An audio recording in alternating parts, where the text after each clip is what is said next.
Hello, good morning. Welcome to Learn Now. നമ്മൾ ഈ ഒരു വീഡിയോയിൽ ആക്സിലറോമീറ്റർ എന്താണെന്നുള്ളതാണ് ഡിസ്കസ് ചെയ്യാൻ പോകുന്നത്. ഓക്കെ, എന്താണ് ആക്സിലറോമീറ്റർ, എങ്ങനെയാണ് അത് വർക്ക് ചെയ്യുന്നത്, എന്തൊക്കെയാണ് അതിന്റെ ഡിഫറെന്റ് ടൈപ്സുകൾ എന്നൊക്കെയാണ് നമ്മൾ ഈ ഒരു വീഡിയോയിൽ ഇൻക്ലൂഡ് ചെയ്തിരിക്കുന്നത്. ഓക്കെ, അപ്പോൾ നമുക്ക് ക്ലാസ്സിലേക്ക് പോവാം. അപ്പോൾ ആക്സിലറോമീറ്റർ എന്ന് പറഞ്ഞാൽ ഒരു ഡിവൈസ് എന്തിനു വേണ്ടി യൂസ് ചെയ്യുന്നതാണ്? ആക്സിലറേഷൻ, അത് എക്സ്പീരിയൻസ് ചെയ്യുന്ന ആക്സിലറേഷൻ മെഷർ ചെയ്യുന്നതിന് വേണ്ടി യൂസ് ചെയ്യുന്ന ഒരു ഡിവൈസ് ആണ് ആക്സിലറോമീറ്റർ എന്ന് പറയുന്നത്. ഓക്കെ, അപ്പൊ നമുക്ക് അതുപോലെ തന്നെ ഡിറ്റക്ട് ചെയ്യാനോ അല്ലെങ്കിൽ എന്തെങ്കിലും മോഷനിൽ വരുന്ന ചേഞ്ചുകൾ റെക്കോർഡ് ചെയ്യാനും അതിന്റെ ഓറിയന്റേഷനിൽ വരുന്ന ചേഞ്ചുകൾ റെക്കോർഡ് ചെയ്യാനും എല്ലാത്തിനും നമുക്ക് ഈ പറയുന്ന ആക്സിലറോമീറ്റർ നമുക്ക് യൂസ് ചെയ്യാനായിട്ട് സാധിക്കും. അപ്പൊ മെയിൻ ആയിട്ട് അത് എക്സ്പീരിയൻസ് ചെയ്യുന്ന ആക്സിലറേഷൻ എത്രത്തോളം ആണെന്നുള്ളത് മെഷർ ചെയ്യുന്നതിന് വേണ്ടിയിട്ടാണ് നമ്മൾ ആക്സിലറോമീറ്റർ യൂസ് ചെയ്യുന്നത്. ഓക്കെ, അപ്പൊ ഈ ഫോഴ്സസുകൾ ചിലപ്പോൾ സ്റ്റാറ്റിക് ആയിരിക്കാം, അതല്ലെങ്കിൽ ഡൈനാമിക് ആയിരിക്കാം അല്ലെ. സ്റ്റാറ്റിക് എന്ന് പറഞ്ഞാൽ ഫോഴ്സ് ഓഫ് ഗ്രാവിറ്റി, അങ്ങനെയുള്ള സ്റ്റാറ്റിക് മൂവ്മെന്റ് ആയിരിക്കാം. അതല്ലെങ്കിൽ എന്തെങ്കിലും വൈബ്രേഷൻസോ മൂവ്മെന്റ്സോ അങ്ങനെ വേണമെങ്കിലും നമുക്ക് ആകാനായിട്ട് പറ്റും. അപ്പൊ ഈ ഒരു ഡിറ്റക്ട് ചെയ്തിരിക്കുന്ന ആക്സിലറേഷനെ എന്താ ചെയ്തിരിക്കുന്നത്, ഒരു ഇലക്ട്രിക്കൽ സിഗ്നൽ ആയിട്ട് കൺവേർട്ട് ചെയ്ത് നമുക്ക് എന്ത് ചെയ്യാൻ പറ്റും, ആ ഒരു പാറ്റേൺ മൂവ്മെന്റുകളൊക്കെ ഈസി ആയിട്ട് അനലൈസ് ചെയ്യാനായിട്ട് നമുക്ക് സാധിക്കും. അപ്പൊ ഇതാണ് ആക്സിലറോമീറ്റർ എന്ന് പറയുന്നത്. അപ്പൊ ഒരുപാട് ആപ്ലിക്കേഷൻസിൽ നമ്മൾ യൂസ് ചെയ്യുന്നുണ്ട്. നമ്മുടെ ആ ഒരു വേരിയസ് ഡയറക്ഷനിൽ വരുന്ന ആക്സിലറേഷൻസുകൾ ഡിറ്റക്ട് ചെയ്യാനും അതിന്റെ മൂവ്മെന്റുകൾ എന്തൊക്കെയാണ് അതിന്റെ മെഷർ ചെയ്യാനും എല്ലാത്തിനും നമ്മൾ ഈ പറയുന്ന ആക്സിലറോമീറ്റർ യൂസ് ചെയ്തുകൊണ്ടിരിക്കുകയാണ് ചെയ്യുന്നത്. ഓക്കെ, അപ്പൊ ഇതിൽ വരുന്ന മെയിൻ കോമ്പണന്റുകൾ എന്തൊക്കെയാണെന്ന് നോക്കുകയാണെങ്കിൽ ഫസ്റ്റ് വൺ എന്ന് പറയുന്നത് ഒരു മാസ് ആണ്, പിന്നെ ഒരു സെൻസിങ് എലമെന്റ് വരുന്നുണ്ട്, ദെൻ ഒരു സിഗ്നൽ പ്രോസസിംഗ് യൂണിറ്റ് വരുന്നുണ്ട്, സർക്യൂട്ട് വരുന്നുണ്ട്. ഓക്കെ, അപ്പൊ മാസ് എന്ന് പറഞ്ഞുകൊണ്ട് എന്താ ഉദ്ദേശിക്കുന്നത്, നമുക്കൊരു ചെറിയൊരു സ്മോൾ മാസസ് ഉള്ള ഒരു ഒബ്ജക്റ്റ് നമുക്ക് വേണം. അത് എന്ത് ചെയ്യുന്നുണ്ട്, ആ ആക്സിലറേഷനിൽ വരുന്ന ചേഞ്ചസുകൾക്ക് ഒരു റെസ്പോൺസ് കൊടുക്കുന്നതിന് വേണ്ടിയിട്ട് ഒരു സ്മോൾ വളരെ ചെറിയൊരു അമൗണ്ട് മാസ് നമ്മൾ ഇതിൽ യൂസ് ചെയ്യുന്നുണ്ട്. അപ്പൊ ഈ ഒരു മാസ് എങ്ങനെയായിരിക്കും എന്ന് പറഞ്ഞാൽ ആ ഒരു സ്പ്രിങ്ങുമായിട്ട് അറ്റാച്ച്ഡ് ആയിരിക്കും, അല്ലെങ്കിൽ മൂവ് ചെയ്യാൻ ഫ്രീ ആയിട്ട് മൂവ് ചെയ്യാൻ സാധിക്കുന്ന എന്തെങ്കിലും ഒരു എക്സ്റ്റേണൽ ഫോഴ്സുകൾ എക്സ്പീരിയൻസ് ചെയ്യുമ്പോൾ ഫ്രീ ആയിട്ട് മൂവ് ചെയ്യാൻ സാധിക്കുന്ന രീതിയിൽ അത് അറ്റാച്ച്ഡ് ആയിരിക്കും ഈ ഒരു മാസ് എന്ന് പറയുന്നത്. ഓക്കെ, അടുത്തതാണ് സെൻസിങ് എലമെന്റ് എന്ന് പറയുന്നത്. അപ്പൊ ഈ ഒരു മാസിന്റെ മൂവ്മെന്റ് ഡിറ്റക്ട് ചെയ്തിട്ടുണ്ടെങ്കിൽ അതെങ്ങനെയാണ്, ആ ഒരു സെൻസിങ് എലമെന്റ് നമ്മൾ ഇതിൽ കണക്ട് ചെയ്തിരിക്കുന്ന സെൻസിങ് എലമെന്റ് യൂസ് ചെയ്തിട്ടാണ് ഡിറ്റക്ട് ചെയ്യുന്നത്. അപ്പൊ ഈ ഒരു സെൻസിങ് എലമെന്റ് എന്ന് പറഞ്ഞാൽ എന്താണ്, ഒരു കോമ്പണന്റ് ആണ്. അത് എന്ത് ചെയ്യുന്നുണ്ട്, മെക്കാനിക്കൽ മോഷനെ ഒരു ഇലക്ട്രിക്കൽ കോമ്പണന്റ് അല്ലെങ്കിൽ ഒരു ഇലക്ട്രിക്കൽ സിഗ്നൽ ആയിട്ട് കൺവേർട്ട് ചെയ്യുകയാണ് ചെയ്യുന്നത്. അപ്പൊ കോമൺ ആയിട്ട് നമ്മൾ യൂസ് ചെയ്യുന്ന സെൻസിങ് എലമെന്റുകൾ ഏതൊക്കെയാണെന്ന് വെച്ചാൽ പീസോ ഇലക്ട്രിക് ക്രിസ്റ്റൽസ് യൂസ് ചെയ്യുന്നുണ്ട്, അതേപോലെ തന്നെ കപ്പാസിറ്റീവ് പ്ലേറ്റുകൾ യൂസ് ചെയ്യുന്നുണ്ട്, അതല്ലെങ്കിൽ micro electro chemical system MEMS, ഇതൊക്കെയാണ് നമ്മൾ യൂസ് ചെയ്യുന്ന സെൻസിങ് എലമെന്റുകൾ എന്ന് പറയുന്നത്. ഓക്കെ, അപ്പൊ ഈ ഒരു സെൻസിങ് എലമെന്റുകൾ എന്ത് ചെയ്യുന്നുണ്ട്, ആക്സിലറേഷനിൽ വരുന്ന ചേഞ്ചുകളെ ഡിറ്റക്ട് ചെയ്യുകയും അതിന് കറസ്പോണ്ടിങ് ആയിട്ടുള്ള ഒരു ഇലക്ട്രിക്കൽ സിഗ്നലിനെ പ്രൊഡ്യൂസ് ചെയ്യുകയുമാണ് സെൻസിങ് എലമെന്റിന്റെ മെയിൻ ഡ്യൂട്ടി എന്ന് പറയുന്നത്. അടുത്ത ഒരു പോർഷൻ ഏതാണെന്ന് ചോദിച്ചാൽ സിഗ്നൽ പ്രോസസിംഗ് സർക്യൂട്ട് ആണ്. അപ്പൊ നമുക്ക് സെൻസിങ് എലമെന്റിൽ നിന്നും ഒരു ഇലക്ട്രിക്കൽ സിഗ്നൽ കിട്ടിയിട്ടുണ്ട്. ഈ ഒരു ഇലക്ട്രിക്കൽ സിഗ്നലിനെ നമ്മുടെ ഈ ഒരു സിഗ്നൽ പ്രോസസിംഗ് സർക്യൂട്ട് ആണ് പ്രോസസ്സ് ചെയ്യുന്നത്. ഓക്കെ, അതിന്റെ ആ ഒരു ആക്സിലറോമീറ്ററിനകത്തുണ്ടാവുന്ന ഈ ഒരു സിഗ്നൽ പ്രോസസിംഗ് സർക്യൂട്ട് ആണ് എന്ത് ചെയ്യുന്നത്, പ്രോസസ്സ് ചെയ്യുന്നത്. അപ്പൊ ഈ ഒരു സർക്യൂട്ടിൽ നമുക്ക് യൂസ് ചെയ്യുന്ന എന്തൊക്കെയായിരിക്കും, ആംപ്ലിഫയേഴ്സ് ഉണ്ടാകും, ഫിൽട്ടേഴ്സ് ഉണ്ടാകും, അനലോഗ് ടു ഡിജിറ്റൽ കൺവേർട്ടേഴ്സുകൾ ഉണ്ടാകും അല്ലെ. നമുക്ക് നമ്മുടെ ഫർദർ ആയിട്ട് എന്തൊക്കെ നമുക്ക് അനാലിസിസ് ചെയ്യാനുണ്ടോ ആ ഒരു രീതിയിലേക്കെല്ലാം മോഡിഫൈ ചെയ്യുന്നത് എങ്ങനെയാണെന്ന് ചോദിച്ചാൽ ഈ ഒരു സിഗ്നൽ പ്രോസസിംഗ് സർക്യൂട്ട് ആണ്.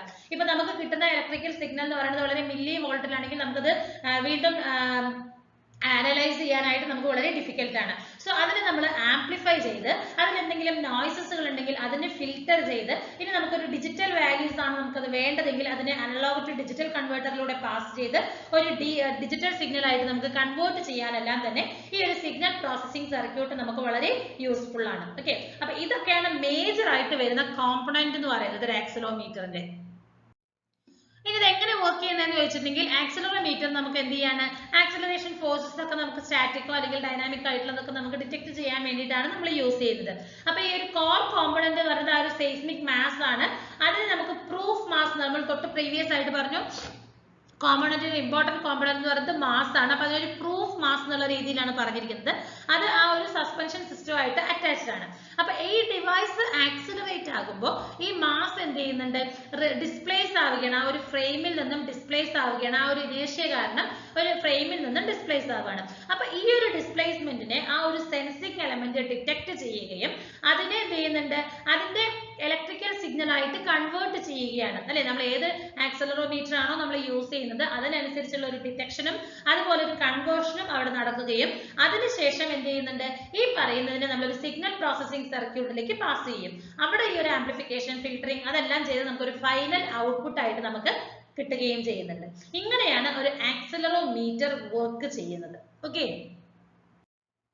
ഇനി നമുക്ക് ഇതിന്റെ ഡിഫറെന്റ് ടൈപ്സുകൾ നോക്കുകയാണെങ്കിൽ first one piezo resistive accelerometer ആണ്. ഓക്കെ, അപ്പൊ ഈ ഒരു പീസോ റെസിസ്റ്റീവ് ആക്സിലറോമീറ്റർ എന്ന് പറയുന്നത് ആ ഒരു ഇലക്ട്രിക്കൽ റെസിസ്റ്റൻസ്, നമ്മളൊരു മെറ്റീരിയലിനെ ഒരു സ്ട്രെസ്സിൽ വെക്കുകയാണെങ്കിൽ ആ ഒരു സ്ട്രെസ് കൊടുക്കുന്ന സമയത്ത് മെറ്റീരിയലിന്റെ ഇലക്ട്രിക്കൽ റെസിസ്റ്റൻസിൽ വരുന്ന വേരിയേഷൻ അനുസരിച്ചാണ് നമ്മൾ ആക്സിലറേഷൻ മെഷർ ചെയ്യുന്നത്. ഓക്കെ, അപ്പൊ ഈ റെസിസ്റ്റൻസ് എത്രത്തോളം വേരി ആകുന്നുണ്ടോ അതിന് കറസ്പോണ്ടിങ് ആയിട്ടുള്ള ഒരു ആക്സിലറേഷൻ ആയിരിക്കും നമുക്ക് ആ ഒരു മെറ്റീരിയലിൽ കിട്ടുന്നത്.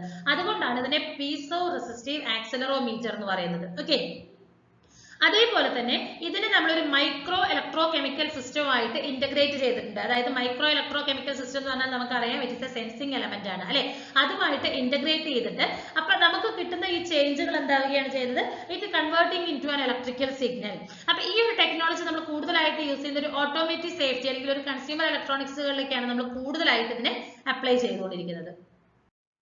അടുത്തത് പീസോ ഇലക്ട്രിക് ആക്സിലറോമീറ്റർ ആണ്. ഓക്കെ, ഈ ഒരു പീസോ ഇലക്ട്രിക് ആക്സിലറോമീറ്റർ എങ്ങനെയാണെന്ന് ചോദിച്ചിട്ടുണ്ടെങ്കിൽ ഒരു പീസോ ഇലക്ട്രിക് എഫക്റ്റിന്റെ ഹെൽപ്പോട് കൂടിയാണ് ആക്സിലറേഷൻ മെഷർ ചെയ്യുന്നത്. ഓക്കെ, അപ്പൊ ചില മെറ്റീരിയൽസ് എങ്ങനെയാണ് ഒരു ഇലക്ട്രിക്കൽ ചാർജ്, അതായത് ഒരു മെക്കാനിക്കൽ സ്ട്രെങ്ത്തിനനുസരിച്ച് ഒരു ഇലക്ട്രിക്കൽ ചാർജ് ജനറേറ്റ് ചെയ്യുകയാണ് ചെയ്യുന്നത്. അപ്പൊ ഈ ഒരു ചാർജ് എങ്ങനെയായിരിക്കും, അതിൽ ആ ഒരു സെൻസറിൽ എക്സ്പീരിയൻസ് ആകുന്ന ആക്സിലറേഷന് പ്രൊപ്പോർഷണൽ ആയിട്ടുള്ള ഒരു ചാർജ് ആയിരിക്കും ഈ ഒരു ഇലക്ട്രിക്കൽ ചാർജ് നമുക്ക് ജനറേറ്റ് ആകുന്നത്. ആ ഒരു മെറ്റീരിയൽ ജനറേറ്റ് ചെയ്യുന്ന ഇലക്ട്രിക്കൽ ചാർജ് എന്ന് പറയുന്നത് അവിടെ ഉണ്ടാകുന്ന ആ ഒരു ആക്സിലറേഷന് പ്രൊപ്പോർഷണൽ ആയിട്ടുള്ള രീതിയിലായിരിക്കും. അപ്പൊ നമുക്ക് ആ ഒരു ഇലക്ട്രിക്കൽ ചാർജ് കാൽക്കുലേറ്റ് ചെയ്താൽ തന്നെ അവിടെ എത്രത്തോളം ആക്സിലറേഷൻ ഉണ്ടെന്ന് നമുക്ക് കാൽക്കുലേറ്റ് ചെയ്യാനായിട്ട് സാധിക്കും. അപ്പൊ ഇത് മെയിൻ ആയിട്ട് നമ്മൾ യൂസ് ചെയ്യുന്നത് ഒരു precise vibration, shock, dynamic motion ഇങ്ങനെയുള്ള ഇൻഡസ്ട്രിയൽ പല വേരിയസ് ഇൻഡസ്ട്രികളിലും ഇങ്ങനെയുള്ള ആപ്ലിക്കേഷൻസിലാണ് നമ്മൾ ഈ പറയുന്ന പീസോ ഇലക്ട്രിക് ആക്സിലറോമീറ്റർ നമ്മൾ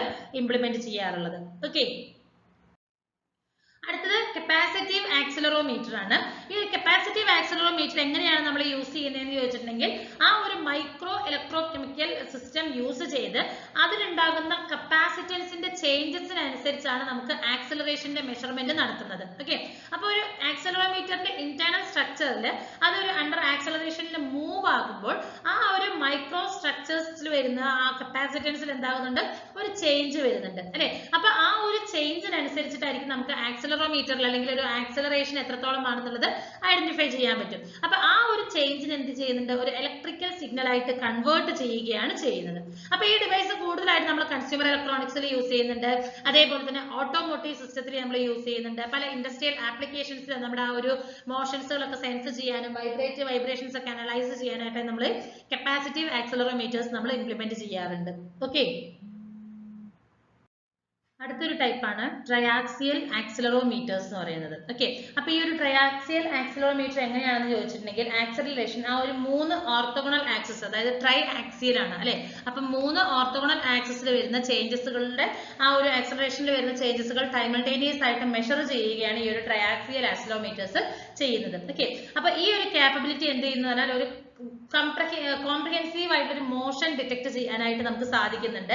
ആ ഒരു 3 ഡയമെൻഷണൽ സ്പേസിൽ വരുന്ന കണ്ടിന്യൂസ് ആയിട്ട് വരുന്ന ആ ഒരു മോഷൻസുകൾ അതിന്റെ അനാലിസിസിനൊക്കെ നമുക്ക് ഹെൽപ്പ് ചെയ്യുന്നുണ്ട്. ഓക്കെ, ഇത് മെയിൻ ആയിട്ട് നമ്മൾ യൂസ് ചെയ്യുന്നത് ആ ഒരു സ്ട്രക്ചറൽ ഹെൽത്ത് മോണിറ്ററിംഗ് വരില്ലേ, ഹ്യൂമൻ മോഷൻസ് അനാലിസിസിൽ അങ്ങനെയുള്ള കാര്യങ്ങൾക്കൊക്കെ നമുക്ക് യൂസ് ചെയ്യാനാണ് ഈ ഒരു ട്രയാക്സിയൽ ആക്സിലറോമീറ്റേഴ്സ് നമ്മൾ കൂടുതലായിട്ട് യൂസ് ചെയ്യുന്നത്. Okay,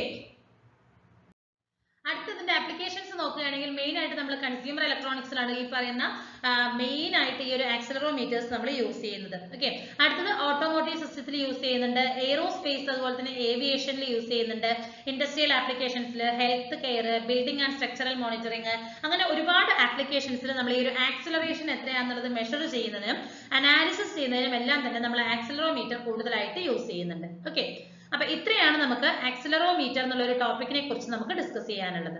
thank you.